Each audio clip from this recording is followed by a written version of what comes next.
Media ఛానల్లో ఒక వార్త నడుస్తుంది. రాజాసింగ్ మళ్ళొక్కసారి బీజేపీలో రానికి ప్రయత్నం చేస్తుండు. ఆయన నియోజకవర్గంలో ఉన్న నేను వాళ్ళకి ఆ వార్తకి నేను ఖండిస్తున్నాను. నేను ఎప్పుడు కూడా నా పార్టీలో మళ్ళొక్కసారి రానికి నేను ప్రయత్నం చేస్తున్నాను. అట్లాంటి నేనే ప్రయత్నం చేయలే ఎప్పుడు కూడా. ఎందుకంటే నేను పార్టీకి రిజైన్ చాలా ఆలోచన చేసే నేను రిజైన్ ఇచ్చినాను. నా మనసులో ఉన్న మాటలు, లాక్స్ ఆఫ్ కార్యకర్తలు మనసులో ఉన్న మాటలు ఎప్పుడు నేను కేంద్రం వరకు నేను చెప్పను, కేంద్ర అధికారులు ముందు నేను చెప్పను.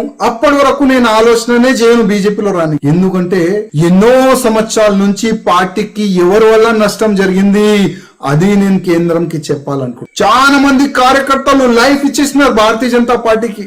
ఆ కార్యకర్తలకి ఏ విధంగా పక్కా పెట్టేసినారు ఆ మాటలు చెప్పాలనుకుంటున్నాను కేంద్ర అధికారులకి. నేను 5 years వరకు కేంద్రంకి లేఖ రాసిన, మెయిల్ చేసిన. తెలంగాణలో జరుగుతున్న తప్పుల గురించి నేను మెయిల్ చేసిన, లేఖ రాసిన. కానీ ఆ మెయిల్ గాని ఆ లేఖ గాని వాళ్ళ దృష్టికి వచ్చిందో లేదో తెలియదు. ఇవాళ లేకపోతే రేపు కేంద్ర అధికారులు ఐబీ రిపోర్ట్ తెప్పించుకుంటారు. తెప్పించుకోవాలని కూడా రిక్వెస్ట్ చేస్తున్నా. తెలంగాణలో 14లో 18లో 23లో ఎందుకు బీజేపీకి లాస్ అయింది ఎన్నికల్లో, అది ఐబీ రిపోర్ట్ ఇవ్వాలా లేకపోతే రేపు తెప్పిస్తారు కేంద్ర అధికారులని ఒక నమ్మకం ఉంది.